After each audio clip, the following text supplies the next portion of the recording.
Hello, this is a request video. Someone has asked me about my folders, embossing folders, and how do I file them or store them. And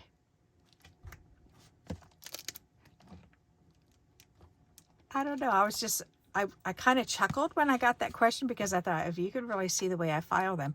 But you know what? This is so simple and it works.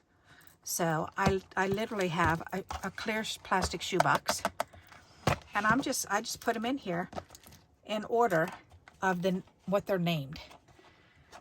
So, and then I had an overage, so I have a pasta box, and I just finished putting them in here. So they're in alphabetical order, and this is how I store them. So, and my favorites I do throw right in the front. So my polka dot, I always leave this up in the front, and this one I always leave up in the front. So, and my basket weave, because I use these three the most out of all of these folders.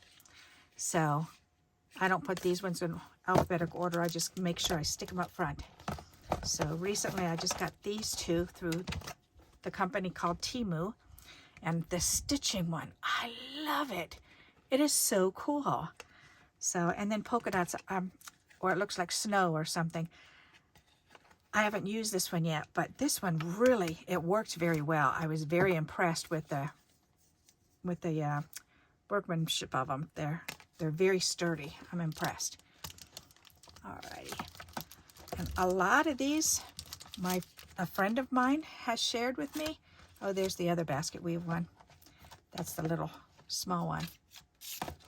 So, but like this one here, then she gave this one to me, a Tim Holtz one. It's got these gorgeous flowers on it. And to tell you honestly, I haven't even used this one yet, but it's sitting in here waiting for me to use it. And I've got, oh, the birds and swirls. Am I holding that up the right way? Yeah, birds and swirls. It's just so pretty. And I've got some little kid clothes, baby clothes, and some bamboo and bingo and birds on a branch, and birds flying, and bows. I love that one. I think that's really pretty. And here's a smaller brick wall, and a bride and groom. I do have quite a few, that's for sure. A butterfly, butterflies with swirls, butterfly corner, butterfly on a flower. I love this one, buttons. It is so cool. And this wedding cake. And this one's so pretty too. Cross with words in it. And the chevron and clocks. Isn't that neat? Clouds. This one's a fun one to use. And clovers for St. Patrick's Day. And crackle. I love her handwriting too. And she gave me this one, but it didn't say what it was called.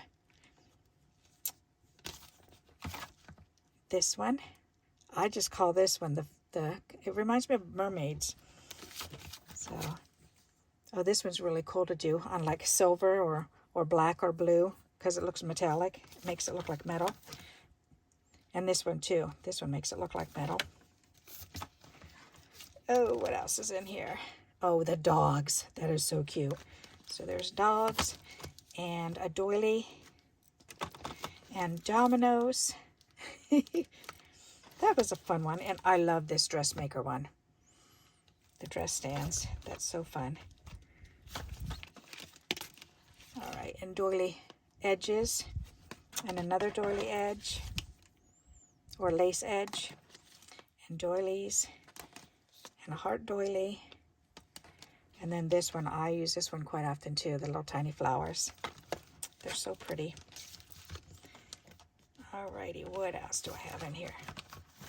This is really ridiculous. Dandelions.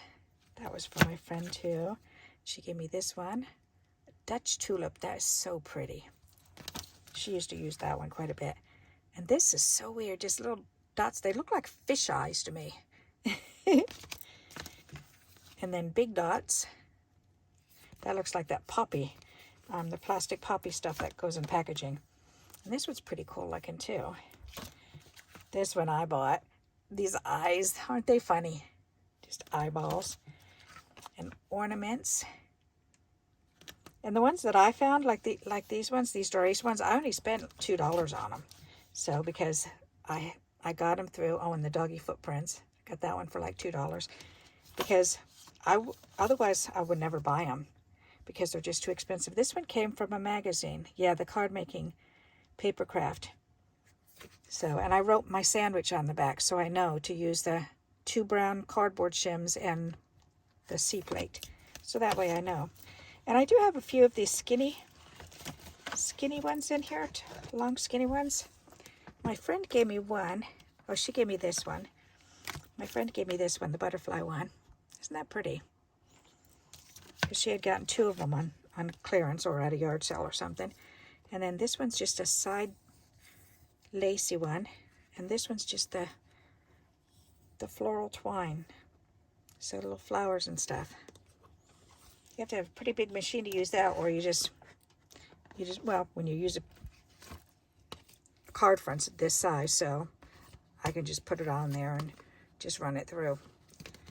So, alrighty. Well, I guess that's enough show and tell to show you. I showed you half what was in this box. So, it does not have to be fancy. You do not have to buy things to organize, as you can see. The little shoe boxes, my friend gave me a whole bunch of them when she moved. She gave me a whole bunch of them, so I've been throwing stuff in. Some of them I did buy. I believe I did buy this one years ago. And it just sits on my shelf. So I can just go over, and I know it's in alphabetical order, so I can just think, okay, what do I want? I need plaid, so that's going to be towards the back, so I can pull plaid out. So, and I want a quilt. There's a quilt.